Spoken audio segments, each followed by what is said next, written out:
뉴스타파 기자 김경래 최강 시사.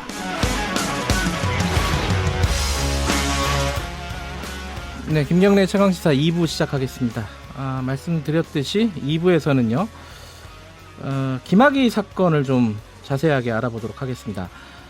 검찰 과거사위원회에서 지금 조사를 하고 있죠, 진상조사단이. 근데 최근에 김학의 전 법무부 차관, 핵심 당사자죠. 이 사람의 출국 금지 과정을 두고 이 대검하고 진상조사단 간의 진실 공방이 이어지고 있습니다. 관련된 기자회견을 진상조사단 측의 주무위원인 김용민 변호사가 엊그제 하기도 했고요. 어제는 이 김학의 전 차관이 피해를 주장하는 여성, 피해자라고 주장하는 여성을 무고로 또 고소했다라는 뉴스도 나오고 있습니다. 사건이 좀 맥락이 복잡해요, 이 사건이. 좀 차근차근 좀 짚어보겠습니다. 과거사위원회 진상조사단 김학의 전 차관 사건 주무위원 김용민 변호사 스튜디오에 나와 계십니다. 안녕하세요. 네, 안녕하세요. 일단 어제 뉴스니까 요거부터 좀 여쭤볼게요. 이 김학의 전 차관이 그 피해를 주장하는 여성을 무고로 고소를 했다. 여기 두고 이제 언론사에서는 반격이 시작된 거 아니냐, 뭐 이렇게 해석을 하더라고요. 어떻게 보십니까? 저는 크게 두 가지로 볼 수 있을 것 같습니다. 네. 이제 먼저 하나의 가능성은 김학의 전 차관이 지금 좀 제대로 된 판단을 하기 어려운 상태가 아닐까. 저는 이 무고가 좀 잘못된 고소가 아닐까라는 생각을 먼저 하면서 네. 제대로 된 판단을 하지 못하고 있는 게 아닐까 이런 생각을 먼저 해봤습니다. 예. 왜 그러냐면 무고를 고소한다라는 것은 지금 김학의 전 차관 사건의 처음부터 끝까지를 다 다시 들여다봐야 되는 것이거든요. 네. 무고를 판단하기 위해서는 그 앞 사건을 처음부터 끝까지 다 들여다봐야지만 무고인지 아닌지, 허위로 고소했는지 아닌지를 판단할 수 있거든요. 그래서 과거사위원회가 수사 권고한 것은 일단 그 뇌물과 관련된 죄를 수사 권고했기 때문에 이 사건을 전체를 들여다본다라고까지 아직 보기는 어렵습니다. 그런데 무고를 고소하면서 사건 전체를 들여다볼 수 있게 만들었기 때문에 이게 오히려 좀 제대로 된 판단을 잘 못하고 있는 게 아닐까라는 생각을 합니다. 자충수 아닐까라는 생각도 하시는군요. 예, 왜 그럴 판단을 했냐면 그 앞서서 그 지난 3월 22일 날 출국 야간에 출국 시도하다가 사실은 제지됐고 긴급 출국 금지 조치를 당하지 않았습니까? 그 부분도 사실은 뭐 정상적인 판단을 하기에는 조금 이상해 보였거든요. 네. 만약에 그렇게 도주를 할 거였으면 훨씬 이전에 나갔어도 됐는데 굳이 이제 막 수사가 진짜 임박할 것 같은 그 시기에 나가려고 했던 게 조금 독특하다 이런 생각을 했습니다. 물론 이제 그 뒤에 조력자가 있냐 없냐 이런 문제들은 그 다음 문제지만 예, 그래서 첫 번째로 들었던 생각은 좀 합리적인 판단을 잘 못하고 있는 것이 아닌가라는 생각이 제일 먼저 들었습니다. 또 하나의 생각은요, 다른 관점인데, 이제 피해 여성을 주장하는 분 중에 한 분을 고소하고 또 한 분을 또 무고 교사 뭐 이런 것을 고소한 것으로 알고 있습니다. 그런 것들이 이제 피해 여성 사이를 좀 명확하게 갈라치기 하면서, 네, 어떻게 보면은 지금 검찰 과거사에서 조사를 하고 있는 내용을 어느 정도 알면서 고소를 했다라는 느낌도 좀 들긴 들거든요. 예.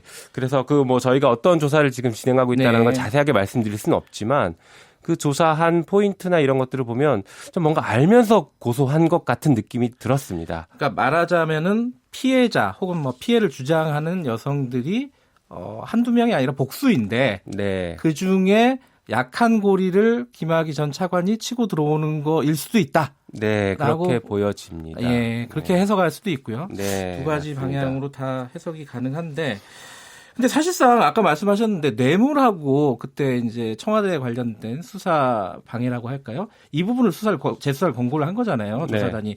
그럼에도 불구하고 검찰은 성폭행부터 다 수사하겠다라고 얘기를 했잖아요. 그러니까 뭐 그런 상황이면은 뭐 아까 말씀하신 김학의 전 차관이 무고죄로 고소를 한다 하더라도 뭐 하던 걸 계속 하지 않을까 검찰은 뭐 이런 생각도 들긴 하네요. 뭐 그럴 수도 있죠. 그렇지만 이제 사건이 본격적으로 입건돼서 진행되는 것과 입건 전 단계에서 조사하는 것은 좀 다르거든요. 그래요? 예, 이것은 이제 무고를 통해서 본격적으로 입건이 된 것이죠. 예. 자, 본격적으로요. 이 출국 금지 관련된 그 대검과 진상조사단 간의 공방이 좀 복잡한 얘기입니다. 사실 이게 며칠 사이에 벌어진 여러 가지 팩트들이 복잡하게 얽혀 있어요. 좀 정리를 할 필요가 있겠는데 일단은 조사단이 먼저 대검에게 법무부겠죠. 그죠? 법무부에 김학의 출국 금지를 해야 되지 않느냐라고 건의를 한 건 맞는 거죠. 네, 맞습니다. 그게 언제적이에요? 이게 이제 19일, 19일? 3월 19일 이제 화요일입니다. 네. 조금 더 정확히는 그 출국 금지는 법무부가 하는 것이고요. 네. 출국 금지 요청은 검찰이 하는 것입니다. 아하, 그렇군요. 예. 예. 그러다 보니까 조사단에서는 19일 날 대검에 네. 출국 금지에 대해서 상의를 합니다. 법무부에 음. 출국 금지 요청을 할 필요성이 있을 것 같다라는 네. 상의를 하기 시작하죠. 네. 그랬더니 19일 날 대검에서는 그걸 문건으로 좀 정리해 봐라. 네. 구두로 얘기하지 말고 문건으로 정리해 달라. 이렇게 요구를 했습니다. 그리고 이제 문제가 된 것은 20일 수요일입니다. 그 다음 날이요? 네, 그날이 이제 중요한 날이고 19일은 예. 크게 지금 뭐 그러니까 참고 삼아요. 그 공항에서 김학의 전 차관이 덜미를 잡힌 건 22일이고요. 맞습니다. 지금 말씀하시는 거는 19일 상황이었고 중요한 건 20일이다. 맞습니다. 어떤 상황이 있었던 거죠? 출국을 하다가 걸리기 이틀 전이죠. 예. 그러니까 수요일 날에 있었던 일이 이제 중요한데요. 수요일 날 뭐 점심 무렵 이후에 네. 그 법무부로부터 제가 좀 연락을 받아서 네. 이제 제가 주무위원이니까 한 가지 아이디어에 대한 상의를 하기 시작했습니다. 그게 뭐냐면 그 진상조사단이 네. 과거사위원회에 출국금지 요청에 대한 권고 요청을 하면 법무부 과거사위원회가 법무부 장관에게 출국금지를 권고하는 방식을 통해서 출국금지를 하는 방식이 어떻겠냐라는 상의를 했고 제가 들어도 매우 합리적이고 좋은 네. 방법인 것 같아서 진상조사단과 그 얘기를 다시 상의를 했습니다. 그래서 네. 이 절차로 진행하자. 좋은 것 같다. 이렇게 얘기했고 진상조사단도 내부적으로는 그 방법을 진행하기로 했습니다. 네. 그런데 여기서 이제 한 가지 문제점이 도출하는데 어떤 거냐면은 과거에 진상조사단이 과거사위원회에 공문을 보낼 때는 반드시 대검 공문을 보내왔습니다. 대검 이름으로. 그렇죠. 예. 왜냐하면 대검에 소속된 진상조사단이다 예. 보니까 법무부에 공문을 보내는 방식이고 그래서 대검 명의로 법무부 장관에게 공문을 보내는 형식을 띄워왔습니다. 예. 그래서 진상조사단이 이것도 같은 방식으로 대검 공문을 보낼지 아니면 그냥 진상조사단 명의의 공문을 바로 보낼지 네. 이 부분을 조금 헷갈린다. 그래서 네. 대검에 한번 물어본 것입니다. 네. 우리가 이런 방식의 권고를 지금 할 건데 네. 어떤 방식의 공문을 보내면 좋겠습니까? 라고 물어봤던 것이죠. 그랬더니 뭐 중간 과정을 생략하고 대검에서 출국 금지 자체를 하지 말아라라는 요청을 하지 말아라라는 공문을 보냅니다. 그게 지금 대검에서는 아니라고 주장을 하는데 아니라고 얘기하고 있죠. 구체적으로는 워딩이 어떻게 됩니까? 그때 좀 복잡한 내용이지만 간단하게 얘기하면요. 간단하게 얘기하면 이제 네. 그 대검이 그 어떤 지시를 하거나 문건을 보내는 특성을 먼저 아셔야 되는데 네. 명확하게 해라 말아라라고 지시하지는 않습니다. 그게 나중에 자기들의 발목을 잡을 수 있기 때문에 좀 명확하게 좀 하지 그거를. 예, 드렁술하게 그리고 네. 보통은 구두로 지시를 합니다. 근데 아하. 이 사건은 다행히 공문으로 지시를 해서 네. 그나마 다행인 것입니다. 예. 뭐라고 하냐면은 네. 현 상태에서 김학의 사건 관련해서는 그 대검이 이미 무혐의 처분이 있는 상태이다. 네. 이 점을 고려해라라는 것이죠. 이 점을 고려하라라는 것은 우리는 수사 필요성이 없다고 생각하니까 그 출국금지 요청하지 마라 이런 의미입니다. 그렇게 받아들일 수밖에 없을 것 같은데요. 상식적으로. 당연하죠. 예, 그렇죠. 이 얘기는 그 얘기입니다. 예. 그런데 이제 대검은 그게 아니다라고 얘기하면서 조사단이 스스로 출국금지 요청을 철회했다 이렇게 주장을 하고 있거든요. 그 대검이 얘기하는 것 중에 조사단이 대검 기획조정부 담당자에게 보냈다는 그 문장이 있지 않습니까? 네. 이렇게 돼 있어요. 적법 절차 준수 등을 감안해서 의견 없는 것으로 정리했다. 이렇게 문장이 돼 있습니다. 이거는 어떻게 보면은 대검 얘기가 맞는 게 아닌가라는 좀 헷갈리는 부분이 있어요. 네네. 이건 어떻게 보십니까? 자, 일단 그 문자 메시지에 대해서 먼저 말씀드리고 앞으로 다시 돌아가야 될 것 같은데요. 문자 메시지, 그러니까 그 내부 메신저로 보낸 걸로 알고 있습니다. 예. 그 내용은 방금 물어봤던 조사단이 대검에 물어봤던 대검 공문을 보낼까요? 아니면 조사단 명의의 공문을 보낼까요? 물어봤던 것에 대해서 그 의견이 없습니다. 우리는 다른 방식을 통해서 요청하겠습니다라는 의미입니다. 그 질문에 대한 그러니까 형식 형식적인 질문에 대한 네. 어떤 그 조사단의 대답이었다. 맞습니다. 형식에 대한 대답이었지. 예, 출국금지 요청 자체를 철회하겠다라는 의미가 아닙니다. 언뜻 보면은 우리 출국금지에 대한 의견이 없어요. 이렇게 읽힐 수가 있거든요. 그렇죠, 아니라는 그렇죠. 거죠. 대검은 그렇게 얘기합니다. 자, 그리고 조금 돌아가서 자, 조사단과 이제 과거사 주무위원이었던 저는 출국금지 방식을 어떻게든 진행해보자라고 얘기하고 조사단 명의의 대검에서는 대검 공문은 부담스러워하는 것 같아서 조사단 명의의 공문을 보내는 방식을 추진하고 있었습니다. 그런데 방금 말씀드린 대검 공문이 도착해서 하지 마라라는 강력한 입장으로 해석이 되는 이 공문을 보내왔기 때문에 저희가 그러면 조사단 명의의 공문을 보내는 것도 좀 무리일 수 있겠다. 대검이 저렇게 강한 반대 입장을 하니까 그럼 다른 방법을 찾아보자. 이렇게 논의가 되고 있는 상태에서 대검에게 얘기를 한 문자였기 때문에 출국금지 요청을 안 하겠다라는 게 아니라 당신들이 너무 강하게 반대하니까 우리 다른 방법 찾겠습니다. 이런 취지인 겁니다. 자, 팩트는 대검에서 얘기하는 팩트가 있고 진상조사단에서 얘기하는 팩트 양쪽을 취합해 보면은 대략 어떤 상황인지는 이해가 돼요. 그런데 만약에 대검이 아까 말씀하신 대로 출국금지를 하기가 되게 어려운 상황이다라는 취지의 어떤 그 공문을 보냈다면은 그 이유는 뭐라고 생각해요? 배경이라고 할까요? 그 부분은 사실 제가 해석의 영역이긴 한데 알기 어렵고 추측인데요. 예. 이 사건 김학의 전 차관 사건이 사실은 이제 검찰 개혁의 어떤 상징 같은 사건이 돼버렸습니다. 장자연 사건 물론 포함이지만 상징 같은 사건이 되어 있고 검찰 입장에서는 상당히 부담스러운 사건이 됐습니다. 예, 그래서 그리고 또 하나로는 그 김학의 전 차관과 그 다음에 접대를 했던 사람으로 알려진 사업자 윤중천 씨 이런 사람들과의 연결 관계가 있는 검찰 내부의 조직원 검사들이 상당히 많이 남아 있습니다. 그렇겠죠. 그렇기 때문에 이 사건 수사 자체는 매우 부담스러운 일인 것입니다. 재조사나 수사라는 게 매우 부담스러운 상황입니다.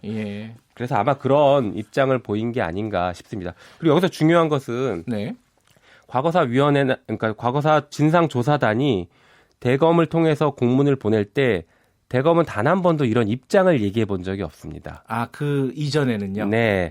특히나 그 대검의 매우 중요한 원칙 중에 하나는 불개입 원칙입니다. 과거사 사건에 자기들이 어떤 입장이나 의견을 내는 것은 자칫했다가는 독립성을 훼손하거나 양쪽 어디로부터도 욕을 먹을 수 있기 때문에 우리는 거기에 개입하지 않습니다. 이해가 되네요. 그거는 바람직한 자세일 수도 있죠. 근데 중요한 것은 저희가 도움을 요청해도 우리 불개입입니다. 그래서 도움도 안 받아주는 덮지도 않고 방해도 안 하겠다. 그래서 저희가 굉장히 불편하고 힘들었던 적이 많았는데 그렇게 불개입 원칙을 고수해 오다가 이때 갑자기 저희는 출국금지 요청을 해도 될까요 말까를 물어본 게 아니라 하겠는데 어떤 방식을 할까요를 물어봤더니 하지 마라. 묻는 것과 다른 답변을 매우 강한 개입을 했죠. 그렇기 때문에 이거는 자진 철회라고 해석하는 것은 너무 지나치게 왜곡시킨 해석입니다. 그럼 지금 와서 이게 진상조사단에서 자진 철회한 거다라고 계속 주장을 하는 이유는 본인들이 빠져나가기 위해서 그런 거라고 일단 해석은 가능할 것 같은데 자, 이틀 뒤로 가볼게요. 그럼 22일 날 이제 실제로 출국 시도가 있었습니다. 맞습니다. 그런데 이제 이건 다 알려진 얘기고 많이 얘기가 된 얘기지만 그 출국 시도 자체를 발견하고 이게 조치를 취한 것도 조사단이었죠. 처음엔 이제 법무부의 출입국 관리 직원이 먼저 이제 법무부에 통보를 한 것 같고요. 이제 그 진상조사단의 담당 검사가 긴급하게 출국금지 요청을 법무부에 보낸 것이죠. 그런데 이게 가능했던 게 지금 방금 말씀드린 20일 날 저희는 진행을 하려고 했기 때문에 초안을 만들어 놨습니다. 그러니까 그 밤늦은 시간에 갑자기 연락 받고서 출국 직전 거의 몇 분 안 남기고서 출국금지 명령이 내려졌거든요. 그러니까 초안을 미리 써놓지 않았으면 사실은 그때 놓쳤습니다. 어쩔 수 없이 눈 뜨고 나가세요 이럴 수밖에 없는 상황이었죠. 굉장히 좀 약간 급박한 상황이었는데. 맞습니다. 그 전에 지금 이 법무부 직원들이 이 출국 금지 여부를 조회를 한 게 이제 2명이 이제 적발이 되지 않았습니까? 맞습니다. 법무관 그 부분은 지금까지 언론 보도에 의하면은 왜 조회를 했는지가 안 나온 거죠? 맞습니다. 그 당사자들이 지금 침묵하고 있는 것으로 알고 있고요. 최근 언론 보도를 보니까 뭐 수사 의뢰를 했다라는 보도까지 제가 본 것 같긴 합니다. 네. 그래서 지금 사실은 징계 절차를 통해서 확인을 먼저 법무부가 하려고 했던 것 같은데, 네. 당사자들이 워낙 입을 열지 않고 있어서, 조사에 한계가 있었고, 네. 휴대폰을 포렌식 했는데 거기서도 뭐 특별한 게 나오지는 않은 것 같다라는 네. 것 같습니다. 그래서, 결국 이제 수사 의뢰를 한 것으로 보여집니다. 예. 그런데 저는 여기서 좀 걱정이 되는 게, 예. 김학의 전 차관이 출국하는 그 과정이 혼자의 단독된 돌출 행동이었다라고 하면 네. 뭐 지금 이 흘러가는 구조들이 뭐 그럴 수도 있다라고 이해가 되지만 만약에 뒤에서 도와주는 사람들이 있고 네. 뒷 배경이 있다라고 하면 이 법무관들에 대한 수사 의뢰가 되거나 수사를 진행하는 과정에서도 뭔가 왜곡될 가능성이 여전히 있지 않을까. 이게 진실을 파헤치기에는 매우 어려운 구조가 아닐까 이런 우려가 듭니다. 좀 전체적인 얘기 하기 전에 하나만 더 궁금한 부분 여쭤보면요. 이 재수사 권고를 할 때 이 사람들이 많이 그 부분을 궁금해해요. 언론 보도만 보면 잘 안 보이니까요. 성폭행 혐의는 왜 빠졌나? 뭐 특수강간 이런 얘기 예전부터 많이 있었는데 왜 그 부분에 대한 재수사 권고는 빠졌을까? 이 부분 궁금해하신 분들이 있거든요. 좀 설명을 해주세요. 네, 그 부분 제가 이제 저희가 조사 중이니까 예. 자세하게 말씀드리기는 어려운데 예. 쉽게 말씀드리면 이겁니다. 그 부분에 대한 조사가 아직 충분치 않다. 이렇게 보시면 됩니다. 아시다시피 이 김학의 전 차관 사건이 네. 한번 재배당됐습니다. 조사팀이 한번 바뀌었습니다. 근데 그 이유가 피해 여성이 조사단이 조사를 제대로 하지 않는 것 같다라고 이제 기자회견하고 예. 팀을 바꿔주세요 이렇게 요구를 했습니다. 예. 뭐 결과적으로 그래서 팀이 바뀌었기 때문에 그 과정에서 이제 피해 여성들의 조사가 사실은 중단이 됐죠. 피해 여성들이 조사를 거부했습니다. 이런 조사단에 조사 받지 않겠습니다. 근데 지금은 조사단이 바뀌었고 팀이 바뀌어서 다시 이제 원점에서 조사를 하고 있어서 네. 이제 피해 여성들께서 협조를 해주실 것으로 저희는 기대하고 있고 그 과정에서 아마 다시 좀 뭐 얘기가 나올 것 같습니다. 시간이 걸릴 뿐이지 지금 하고 있다 조사는 네, 이렇게 맞습니다. 일단 원론적으로 그렇게 보면 될 것 같고요. 지금 출국 금지와 관련된 것도 있고 출국 금지 여부를 조회한 관련도 있고 법무부나 뭐 검찰에 김학의를 이렇게 뭐랄까요 뒤에서 받쳐주는 지금까지 좀 네. 뭐랄까 수사를 좀 꺼려하는 혹은 네. 방해하는 네. 그런 흔적들이 이 지금 말씀하신 건 말고 다른 게 혹시 있었습니까? 진상조사단과 관련해서? 예전에 보도가 한번 나오긴 했는데요. 네. 왜 그랬는지는 모르겠지만 저희 법무부 과거사위원회에 그 도움을 주시는 네. 검사님들이 계십니다. 네. 이제 일종의 이제 추진단이라고 부르는데 그 검사님들이 계신데 그분 중에 한 분이 김학의 전 차관 사건을 수사했던 검사님이 와 계셨습니다. 그래요? 저희는 몰랐고 네. 나중에 이제 기사가 나와서 그 음흠. 부분이 확인돼서 그 부분 이제 다른 곳으로 발령이 나긴 했는데 네. 이거를 꼭 우연의 일치로 봐야 되는 건지 아닌지는 뭐 저는 현재는 헷갈리긴 하지만 네. 그런 일이 하나 이제 추가로 예. 있었고요. 그러니까 예전에 사건을 수사했던 불기소했던 검사? 검사가 예. 다시 말해서 저희 조사 대상자가 그러네요. 예. 저희 위원회 회의에 계속 참석하면서 아하. 도움을 주고 있었던 것이죠. 예. 뭐 문건을 만들거나 하는. 그래서 사실은 뭐 굉장히 좀 충격적인 일일 수 있죠. 그 네. 부분 자체가. 그랬고 제 생각에는 지금 김학의 전 차관의 도움을 주는 세력이라고 볼 수 있는 것보다는 네. 제가 볼 때는 제 추측컨대 윤중천이라는 사람이 예. 알려진 것으로는 수많은 법조인들 혹은 뭐 그 언론에는 군 장성까지 이렇게 접대를 했다 이렇게 알려지고 있기 예. 때문에 오히려 그쪽 사람들이 지금 더 발등에 불 떨어진 게 아닐까 이런 생각이 듭니다. 그러니까 김학의는 빙산의 일각이었고 네. 자기 이름이 나올까봐 전전긍긍하고 있는 사람들이 있지 않을까. 예. 오히려 그런 사람들이 지금 수사나 조사를 방해하려고 하지는 않을까 이런 걱정이 됩니다. 근데 이 지금 쭉 지금까지 한 20분 동안 말씀하시면서 드는 느낌이 검찰이 재수사를 권고를 했지만은 제대로 할 수 있을까? 자기를 수사하는 거잖아요. 결론적으로는. 맞습니다. 지금 상황에서 가능하다고 보십니까? 지금 검찰이? 사실은 이게 김학의 전 차관 사건이나 검찰 과거사위원회 자체가 네. 검찰에 대한 불신, 네. 그리고 그 지난 과거가 무엇인지를 보자라는 차원에서 출발한 것이거든요. 네. 그래서 지금의 검찰이 제 개인적으로는 크게 바뀌지 않았다라고 생각을 합니다. 네. 지금 대검이 출국금지와 관련해서도 입장을 내거나 이렇게 네. 자꾸 소란을 만드는 것을 보면 여전히 전혀 바뀌지 않았다라고 생각합니다. 그래서 지금 수사단이 수사를 하는 게 네. 과연 공정한 수사를 할 수 있을지에 대해서 제 개인적인 의문은 여전히 남아 있습니다. 네. 그럼 어떻게 해야 되는 거예요? 사실은 제일 좋은 것은 공수처가 수사를 하는 게 제일 좋지만 우리 지금 공수처 만들지도 못했는데. 없지 않습니까? 예, 예. 그러면 그 다음 단계로는 그러니까 다시 말해서 검찰이 아닌 다른 곳에서 수사하는 게 맞는데 예. 공수처가 제일 좋을 것 같은데 그게 안 되면 제 생각에는 특검으로 가는 것도 방법이지 않을까 싶습니다. 근데 다만 특검도 현실적인 가능성이 매우 낮아서 네. 지금 당장 출범을 해야 되겠고 하니까 이렇게 수사단이 만들어진 게 아닌가 싶습니다. 알겠습니다. 좀 답답한 상황인데 그리고 요거는 꼭 여쭤보고 넘어가야 될 것 같아요. 그 곽상도 의원이 본인을 이제 재수사라고 권고를 했잖아요. 진상조사단이. 네. 거기에 대해서 감찰을 의뢰를 했습니다. 네. 이거 어떻게 받아들이고 계십니까? 그 부분은 뭐 여러 가지 해석이 있을 수 있겠지만은 네. 수사 대상으로서 조사 받으면서 거기서 해결이 될 문제일 것 같은데 그걸 괜히 정치적으로 키우는 게 아닌가 저는 개인적으로 그렇게 생각하고 있습니다. 정치적으로 키운다. 예, 곽상도 의원이 굳이 그걸 정치적으로 끌고 와서 키우고 있는 게 아닌가 싶습니다. 근데 실제로 이런 조사 중인 거잖아요. 이 사건이. 이걸 네. 감찰을 할 수가 있나요? 감찰하기가 현실적으로 어렵다고 봐야죠. 그리고 아까 말씀드린 것처럼 예. 불개의 원칙, 예. 대검의 독립성을 보장해주고 공정성을 보장해주는 불개의 원칙을 고려하면 네. 이걸 지금 감찰하는 것은 뭐 불가능하다고 봐야 되고 감찰을 하면 안 되는 것이죠. 그러면 그 조사 대상자들이 다 감찰하십시오, 그럼 그거 다 감찰해야 되나? 그거 아닙니다. 예.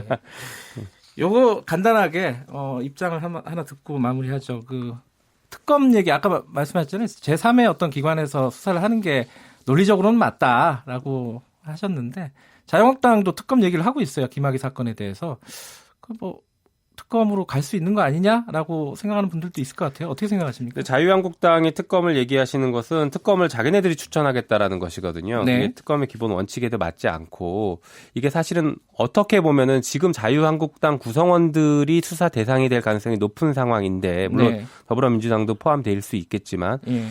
조사를 받는 사람 쪽에서 셀프 특검을 만들어서 우리한테 편한 사람을 특검을 만들겠다라는 주장 같아서 네. 지금 자유한국당 방식의 특검은 좀 부적절하다 생각합니다. 원칙대로 가야죠, 하게 되면. 이러지도 못하고 저러지도 못하고 좀 힘든 상황이네요. 네. 문자 한두 개 소개해드리고 마치죠. 전은자 님이 이거 아마 김영민 변호사께 드리는 문자인 것 같아요. 반드시 해결할 수 있도록 끝까지 최선을 부탁드립니다. 감사합니다. 예, 화이팅 이렇게 말씀하셨고요. 근데 이게 얼마 안 남았죠? 네, 5월 말까지입니다. 물리적으로 가능합니까? 조사할 수 있는 건 조사하고 예. 조사가 부족한 부분들은 뭐 이제 수사단이 이어갈 수 있도록 해야겠죠. 알겠습니다. 계속 고생해 주시고요. 오늘 말씀 고맙습니다. 네, 감사합니다. 검찰 과거사위원회의 김학의 전 차관 사건 주무위원이신 김용민 변호사와 함께 관련 사건 좀 자세히 얘기 나눠봤습니다.